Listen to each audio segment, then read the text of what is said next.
ওগো বৌদি, কতদিন পর আবার এই বাড়িতে উৎসবের আমেজ লাগছে না? আর বলিস না রে মেজো, মনে হয় কত বছর পর সবাই একসাথে হলো। ছোট ছেলের বিয়ে বলে কথা। হ্যাঁ, আমাদের সেই ছোট্ট দীপক আজ বর। সময় কত দ্রুত চলে যায় না? একদম নিজের ভাইয়ের মতো মানুষ করেছি ওকে। আজও জীবনের নতুন অধ্যায় শুরু, ভাবতেই মনটা ভরে যায়। যদি শ্বশুর মশাই বেঁচে থাকতেন খুব খুশি হতেন। আচ্ছা বৌদি, দীপকের বউ আমাদের মতোই মিশুকে হবে তো? নিশ্চয়ই হবে। আমরা যদি আপন করে নিই, সেও আমাদের আপন করে নেবে। তবে তো সে বড় ঘরের মেয়ে। বড়দা আর নরেশও তো তার বাবার দপ্তরে কাজ করে। যদি দূরত্ব রাখে? দূরত্ব রাখবে কেন? আমরা ভালোবাসা নিয়ে চললে সেও নিশ্চয়ই মিশে যাবে। এই বাড়ির বউ হলে সেও এই পরিবারের অংশ। তা তুমি ঠিকই বলেছ। তোমার মতো বৌদি থাকলে চিন্তা কি? তুমি তো কখনো খোটা দাওনি, বরং আগলে রেখেছ। তুইও তো আমাকে সব সময় সম্মান করেছিস, শেখার চেষ্টা করেছিস। তোকে না আগলে থাকতেই পারিনি। শাশুড়ি মা বলেছিলেন তোমাকে বড় বোন বানতে, আমি সেটাই করেছি। বিন্দিও নিশ্চয়ই আমাদের আপন করে নেবে। হ্যাঁ রে, আশা করি সব ঠিকঠাকই হবে। বৌদি ভাই, খিচুড়িতে নুন ঠিক আছে কিনা দেখো তো। হ্যাঁ ঠিকই আছে, একটু ঘি দিলেই জমে যাবে। সব তো প্রায় শেষ, কাল সকালেই তো লগ্ন। ঠিক আছে চলো তবে তৈরি হয়ে আসি, একটু পর মা রাগারাগি করবে। তুই যা, আমি খিচুড়ি নামিয়ে আসছি।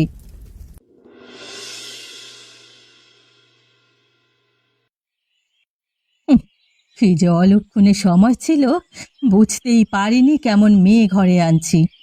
আজ বুঝেছি ওই জন্যই সংসারের শান্তি উধাও হয়ে গেছে। মা, এত রেগে যাচ্ছেন কেন? সে আপনার ছোট ছেলের বউ, মানে আমাদের পরিবারের একজন সদস্য। সদস্য? সংসারের নিয়ম মানে না, বড়কে সম্মান করে না, সংসারের কোনো কাজ করে না, সারাটা দিন দরজা বন্ধ করে রাখে। এ যেন তার বাবার হোটেল। আপনি যা বলেছেন মা, ঠিকই তো। সে কেবল আপনাকেই না, আমাদেরও এড়িয়ে চলে। বিয়ের পর একদিনও হাসি মুখে কথা বলেছে? জানিস তো, ও ছোটবেলা থেকে একা বড় হয়েছে, হয়তো এখনো মানিয়ে নিতে পারছে না। 1 বছর হয়ে গেল, মানিয়ে নিতে চাইলে তো অনেক আগেই পারত। ওর মধ্যে সেই চেষ্টাটুকুও নেই। সারাদিন শুয়ে থাকা আর দরজা বন্ধ করে রাখা, এটাই সংসার। দীপক এখনো চুপ, আগের মতো আমার কাছে আসে না, কথা বলে না। বউয়ের কোনো ভুল সে যেন দেখেই না, যেন ছেলেকে বশ করে ফেলেছে। মা, দীপক তোকে ভালোবেসে বিয়ে করেছে। ওর সম্পর্কে কিছু বললেই মন খারাপ করে। ওরা এখন নতুন। কিন্তু আমরা কি পুরনো? আমরাও তো বউ হয়ে এসেছিলাম, কষ্ট করেছি, তবু কারোর সাথে এমন আচরণ করিনি। মাঝে মাঝে ভাবি, এই মেয়েটা না এলে সংসারটা আগের মতো হাসি খুশি আর প্রাণবন্ত থাকতো। কিন্তু এই মেয়ে এসে আমাদের খুশিতে আগুন ধরিয়ে দিল। ও তাই তো, এত কিছু পেটে। এবার দেখো কিভাবে সংসারে আগুন লাগাতে হয়, ভালো মতো জানি আমি।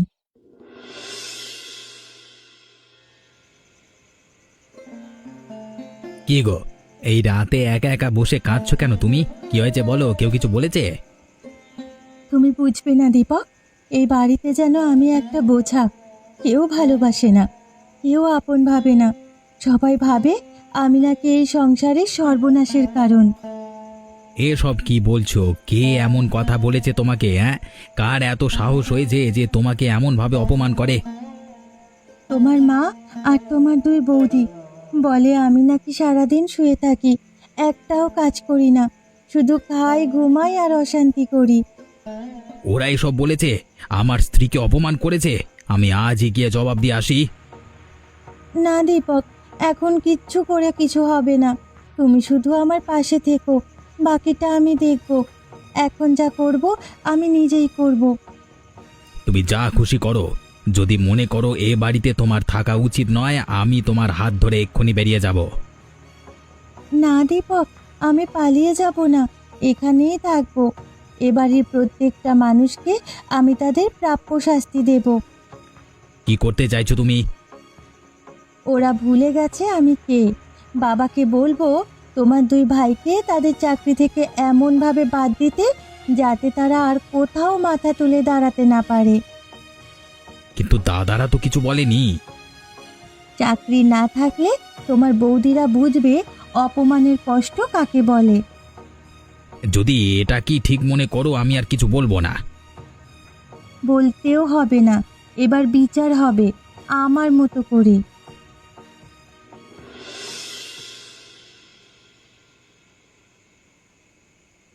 কি রে সুজয়, শুনি নাকি তোর বিয়ে ঠিক হয়ে গেছে? আর বলিস না ভাই, হঠাৎ একদিন বাবা এক মেয়ে দেখে এসে বললেন এই মেয়ে কি তোর বউ করব। আমি কিছু বুঝে উঠবার আগেই তারিখও ঠিক হয়ে গেল, 2 মাস পরেই বিয়ে। যাক, ভালোই হয়েছে। আর কতদিন বিয়ে না করে কাটাবি? তবে এখন থেকে বুঝতে পারবি বউ শব্দটার মানে কি। বিয়ের আগে এমন ভয় দেখাস না তো। শুনেছি মেয়ে নাকি খুব শান্ত লক্ষ্মী স্বভাবের। আমিও বিয়ের আগে তোর বৌদির সম্পর্কে তাই শুনেছিলাম, চুপচাপ আর শান্ত।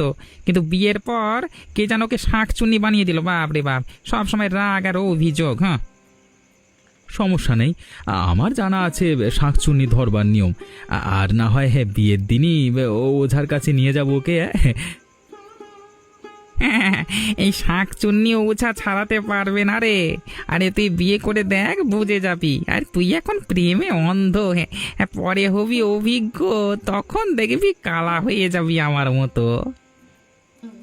তোর কথা শুনে তো বুক কেঁপে যাচ্ছে ভাই। আমি ভাবছিলাম বিয়ে মানেই সুখের আঙিনা, প্রেমে রঙিন জীবন। হ্যাঁ, বিয়ে করবি তো বইয়ের রাগ অভিমান বিনামূল্যে পাবি। আর এই একবার কিছু ভুল করলি ঘন্টার পর ঘন্টা মুখ ফুলিয়ে থাকবে। হ্যাঁ, তাহলেই বল, কি করলে রাগ থেকে বাঁচা যায় তুই বল। বিয়ের পর পুরুষ মানুষকে চুপ থাকবার অভ্যেসটা করতেই হয়। কথা কম, কান খোলা, মুখ বন্ধ, এই হলো সংসারের মূল মন্ত্র। হ্যাঁ, বুঝেছি, এখন থেকে চুপ থাকবার অভ্যেসটা করতে হবে। যত বেশি কথা বলবি তত বেশি ঝামেলা বাঁধবে। তুই শুধু চুপচাপ শুনে যাবি, তাহলেই ঘরে শান্তি থাকবে আর বউ শাঁকচুন্নি হয়ে উঠবে না। বুঝে গেলাম, চুপ থাকলি সুখ, কথা বললেই দুঃখ।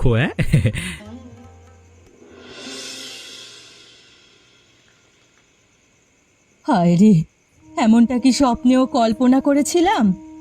আমার সুকেশরে তো এইভাবে বিদায় নিতে হবে কখনো ভাবেও নি আমি। যে ছেলে সারা জীবন মাথা নিচু কইরা সোজা রাস্তায় চললো, সে ছেলের কপালে এমন অপমান জুটলো। মা, দাদা আমাদের ছায়া ছিল। সংসারের হাল ধরা মানুষটা কিছু বুঝে উঠবার আগেই সব কিছু শেষ হয়ে গেল। কত বড় কলঙ্ক আর লাঞ্ছনার বোঝা বইতে না পেরে দাদা এ পথ বেছে নিল। আমার সুকেশ কি চোর ছিল যে হাটে বাজারে সবার সম্মান পাইলো? সেই মানুষটারে এক নিমেষে চোর বানায় দিল। এমনকি একবার জিজ্ঞাসাও করলো না, কৈফিও তো চাইলো না। সেদিন ছুটি নিয়েছিলাম, আর সেদিনই এত বড় ঘটনা ঘটে গেল। এটা জেনে বুঝে করা ষড়যন্ত্র। আমার কেন জানি না মনে হচ্ছে বিন্দু তার বাবাকে দিয়ে ইচ্ছে করে এসব করেছে। আমারও তাই মনে হয়, কারণ এর আগের দিন রাতে বিন্দু তাদের বাড়ি গিয়েছে। এত বড় ঘটনা হয়ে গেল, একবারের জন্য দেখতে আসেনি। হতেই পারে, কারণ আমাকেও সেদিনই চাকরি থেকে বরখাস্ত করেছিল। আমাদের কারখানার মাত্র মালিকানা বিন্দুর বাবার। তিনি যদি চাইতেন অবশ্যই দাদাকে নিজের নির্দোষ প্রমাণ করবার সুযোগটা দিয়ে দিয়ে দিতে পারতেন, কিন্তু তা করেননি। চাকরি তো পরের কথা, মানুষটার আত্মমর্যাদাই তো ছিন্ন হয়ে গেল। সে অপমান সইতে না পেরে আত্মহত্যার পথ বেছে নিল। এই মৃত্যুর দায় কি শুধু তার? আমি এটুকু বিশ্বাস করি, সত্য কখনো চাপা থাকবে না। একদিন না একদিন ঠিকই বের হয়ে আসবে। আমার ছেলের মৃত্যুর জন্য যারা দায়ী তারা অবশ্যই শাস্তি পাবে।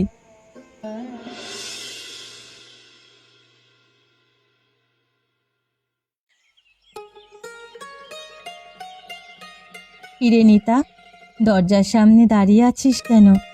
আমার কাছে আয়, এখানে এসে বস। মেয়ে মানে আসলে কিভাবে কথা শুরু করব বুঝে উঠতে পারছি না। কিছু কথা ছিল। আয় না মেজো, বল কি বলতে চাস।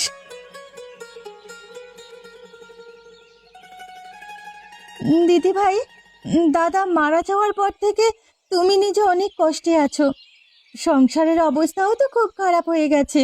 মা ভেঙে পড়েছে, নরেশ চাকরির জন্য ঘুরে বেড়াচ্ছে, কিন্তু কিছুতেই কিছু হচ্ছে না।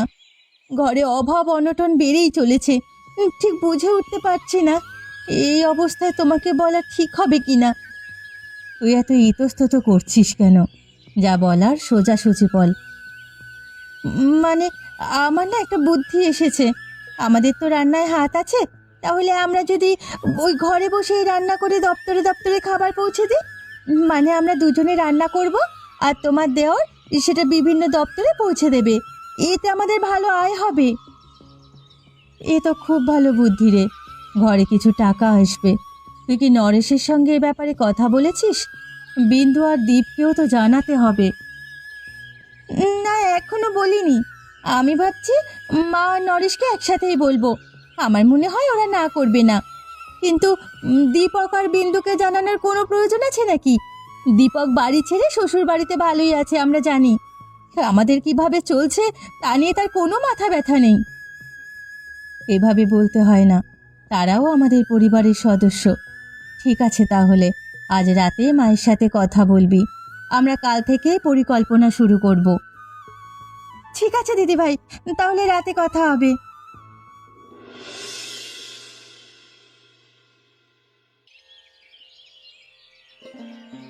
এ দেখি জমিদার সাহেব নিজে। এই গরিব ঘরে আপনি? এমন সৌভাগ্য তো বহুদিন হয়নি। আরে, বন্ধু নেই বলে কি সম্পর্ক শেষ নাকি? সে চলে গেছে ঠিকই, কিন্তু সম্পর্ক তো বেঁচে আছে এখনো। না না, আপনি এমন বলবেন না। অনেকদিন পর এলেন তো, তাই একটু। হ্যাঁ, অনেকদিন পরে এলাম ঠিকই, তবে আজকে খালি হাতে নয়, একটা বড় খুশির খবর নিয়ে এসেছি তোমাদের জন্য। কি সেই সুখবর? বলুন শুনি। আমার ছেলে সুজয়ের বিয়ে ঠিক হয়েছে। এই মাসের শেষে অনুষ্ঠান, তাই দাওয়াত দিতে এসেছি। চাইছি তোমরা সকলে সপরিবারে ওখানে থাকো এবং আশীর্বাদ করো। বাহ, নরেশ আমাকে বলেছিল, আমি অনেক খুশি হয়েছিলাম। আরও একটা অনুরোধ আছে। আমি চাই বিয়ের সমস্ত রান্না বান্নার দায়িত্ব তুমি আর তোমার দুই বৌমা ভানু আর নিতা নিক। তাদের হাতের রান্নার সুখ্যাতি তো সারা গ্রামে ছড়িয়ে পড়েছে। জমিদার মশাই, আপনি আমাদের মতো গরিবের ঘরে যে সম্মান দিলেন, তাতে আমরা ধন্য হয়ে গেলাম। এমন বড় দায়িত্ব আমাদের জীবনে আশীর্বাদ হয়ে এলো। এই নাও কিছু অগ্রিম, বাকিটা আমি বিয়ে শেষে নিজ হাতে তুলে দেব। আশা করি কোনো ঘাটতি থাকবে না। আপনি নিশ্চিন্ত থাকুন, আমরা সর্বোচ্চ চেষ্টা করব। আর হ্যাঁ, আর তোমরা সকলে বিয়েতে উপস্থিত থাকবে, বুঝেছো তো? নিশ্চয়ই আসব। আমরা যাব জমিদার মশাই। এবার যেন উৎসবের রং ফিরে এলো আমাদের জীবনেও। এতদিন পর মনে হচ্ছে আমাদের জীবনে আবার নতুন সূর্য উঠেছে। হ্যাঁ রে, জমিদার মশাই যে আমাদের এত বড় ভরসা করলেন, আমাদের আপ্রাণ চেষ্টা করতে হবে যেন কোনো কমতি না হয়।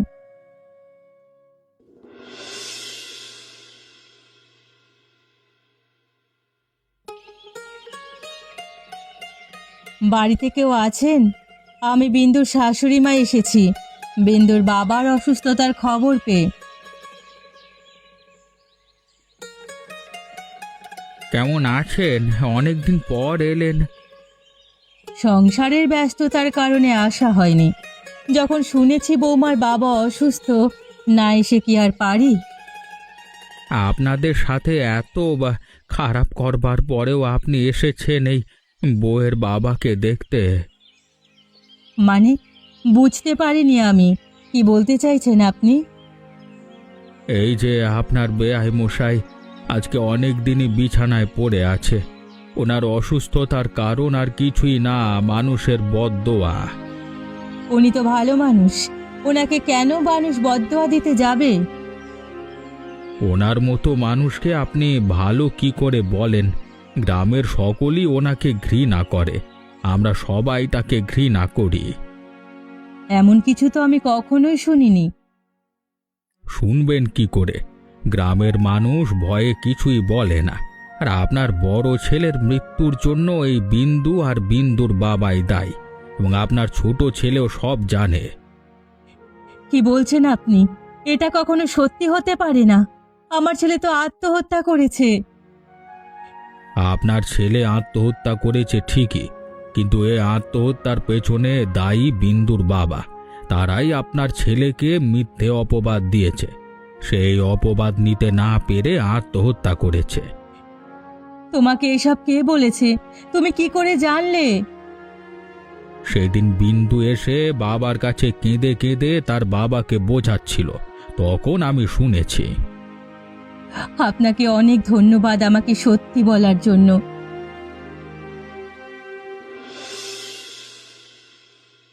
হায় হায় হায়, আমার সর্বনাশ হয়ে গেল। আমি আমার বাবাকে হারিয়ে ফেলেছি। শান্ত বিন্দু, শান্ত, এভাবে ভেঙে পড়লে চলবে না।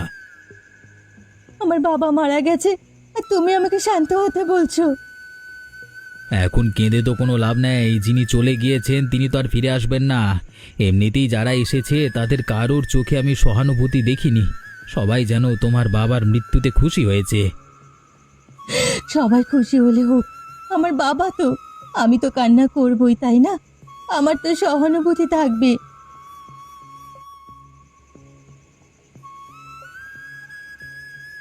ছোট মালকিন, বাড়ির সকল কাজের মানুষ কাজ ছেড়ে দিয়েছেন, আর গ্রামের মানুষেরা আনন্দে মেতে উঠেছে। যারা আনন্দ করছে তাদের একজনকেও আমি ছাড়বো না। তাদেরকে আমি নিজেদের প্রাপ্য শাস্তি দিয়েই ছাড়বো। আপনার যেটা ভালো মনে হয় আপনি করুন, কিন্তু মনে রাখবেন, পাপ কাউকেই ছাড়ে না। সে যেই হোক, আমিও কাজ ছেড়ে দিচ্ছি। আমার বাবা দুধ কলা দিয়ে সব কালসাপ পুষে রেখে গেছে। তার মৃত্যুর সাথে সাথে সবাই তার আসল রূপ দেখাচ্ছে। আপনি চোখ বন্ধ করে বলতে পারবেন না আপনার বাবা খুব ভালো মানুষ। তিনি মানুষদের উপর যে অত্যাচার করেছেন তার জন্য তার মৃত্যুতে কারো সহানুভূতি নেই। আর আপনি আপনার শ্বশুর বাড়ির মানুষের সাথে কি করেছেন নিজেও তা ভুলে যান না। সময় থাকতে তাদের কাছে মাপ চেয়ে নিন, না হলে দেখা যাবে আপনার মৃত্যুতে সকলেই এভাবে উৎসবে মেতে উঠেছে। ছোট লোক, যত বড় মুখ নয় তত বড় কথা। তোর সাহস কি করে হয় আমার সাথে এভাবে কথা বলার? তুই এখনই বেরিয়ে যা।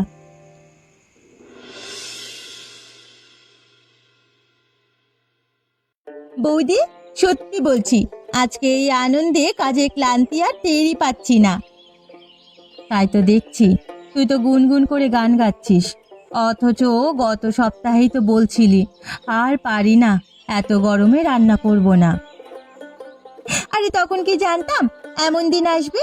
জমিদার সাহেব নিজে এসে আমাদের তার ছেলের বিয়েতে রান্নার দায়িত্ব দেবে। ভাগ্য রে, একদিন যে রান্না করে সংসার চলতো না, আজ সেই রান্না দিয়েই সম্মান, উপার্জন, গর্ব সব কিছু পাওয়া যাচ্ছে।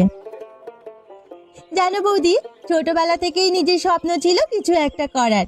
তা হয়তো তখন হয়ে ওঠেনি, কিন্তু এখন ঠিক করেছি। হ্যাঁ রে, এত কষ্টের পর আজকের দিনটা যে একটা মিষ্টি ফল। কেউ তো হেলাফেলা করতো না আমাদের কথা, এখন গ্রামের সবাই বলছে ভানুনি তার রান্না হলে তো বিয়ে জমে যাবে। হ্যাঁ দিদি ভাই, আমি খুবই খুশি উপরওয়ালা আমাদের দিকে মুখ ফিরে তাকিয়েছেন। এটাই আসল সুখ, শুধু টাকা না। যখন সম্মান পাও তখন কষ্টের হিসেব মুছে যায়। বৌদি, আমাদের দুঃখ কেটে যাবে, তারপর তুমি আর আমি বড় খাবারের দোকানের মালিক হয়ে যাব। মা আর নরেশও আমাদের সঙ্গে থাকবে। হ্যাঁ, আশা করছি এই বিয়ের রান্নার পর আমরা আরও বিয়ের রান্নার দায়িত্ব পাবো। তাই এই রান্নাটা আমাদের অনেক মজা করে ও আকর্ষণীয়ভাবে তৈরি করতে হবে। ঠিক আছে দিদি, তুমি যা বলবে তাই হবে। তাহলে এখন আমি পেঁয়াজগুলো সব কেটে রাখি, তারপর বাকি কাজ শেষ করতে হবে। তবে তাই কর, আমিও মাংস চড়িয়েছি, এটা নাড়তে থাকতে হবে, বেঁচে গেলে সর্বনাশ। আপনি কি রোগীর স্বামী? জি ডাক্তার, আমি আমি আমি আমার স্ত্রী বিন্দু কেমন আছে? ও বাঁচবে তো? এখনই কিছু বলা যাচ্ছে না, তবে আপনি দেরি না করে এনেছেন এটাই ভালো হয়েছে। তবে সে খুবই বিষাক্ত কিছু গ্রহণ করেছে। আমরা তার খাদ্যনালী পরিষ্কার করেছি, কিন্তু পর্যবেক্ষণে রাখতে হবে।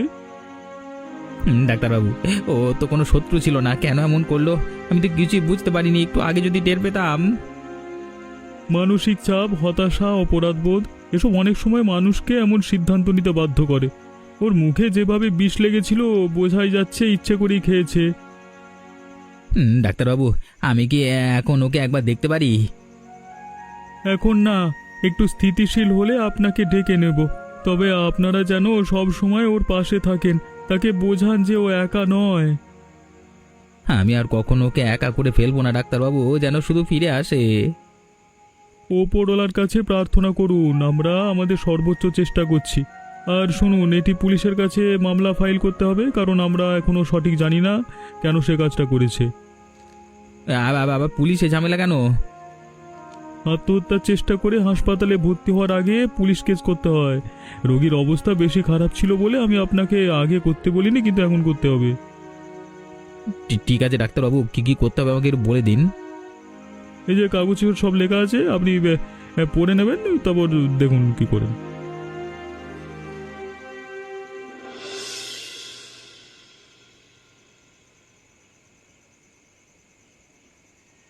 কেমন আছিস দীপক? ডাক্তার বলেছেন এখন সবকিছু ঠিক আছে, 2-1 দিনের মধ্যে বাড়ি নিয়ে যেতে পারবো।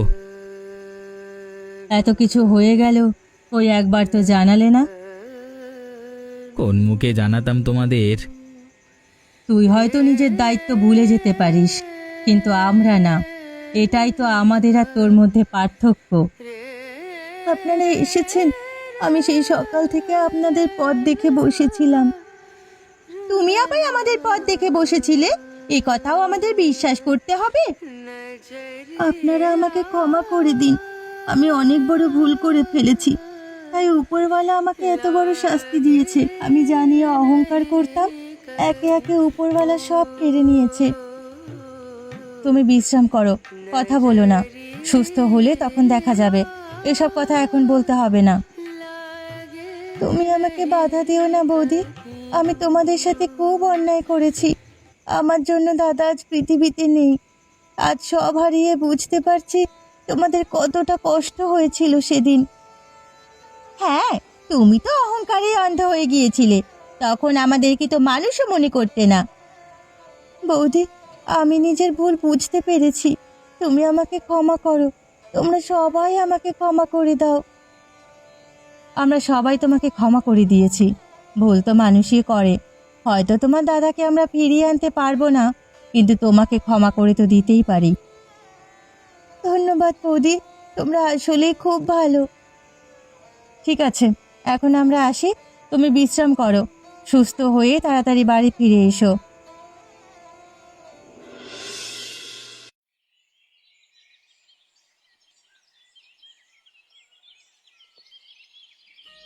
কেউ আছো বাড়িতে? তাড়াতাড়ি বের হয়ে এসো। কেমন আছেন জমিদার সাহেব? হঠাৎ এদিকে?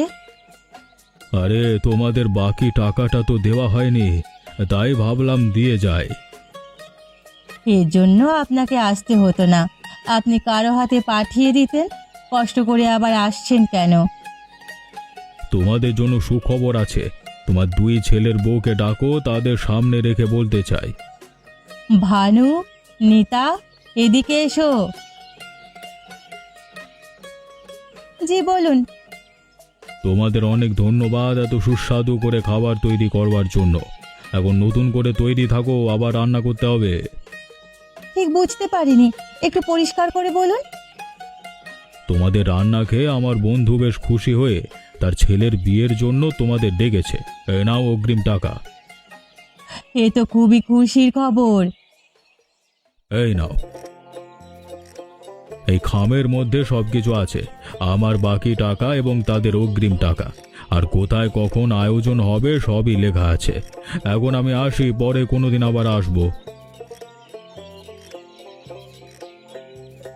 কি হলো মা, হঠাৎ জমিদার মশাই এলেন? দুটো বড় বিয়ের আয়োজনের দায়িত্ব দিয়ে গেলেন এখন আমাদের। সংসারে আর কোনো অভাব অনটন থাকবে না দেখো। শুনে খুব খুশি হয়েছি মা। এবার আপনাদের সবাইকে আমিও কাজে সাহায্য করব। এখন আমি অনেক খুশি। এই খুশিতে সন্ধ্যায় কিছু ভালো আয়োজন করা হোক। ঠিক আছে মা, আপনার সব পছন্দের নাস্তা বানানো হবে আজ। এমনই মজার মজার গল্প দেখতে আমাদের চ্যানেলকে সাবস্ক্রাইব করতে ভুলবেন না।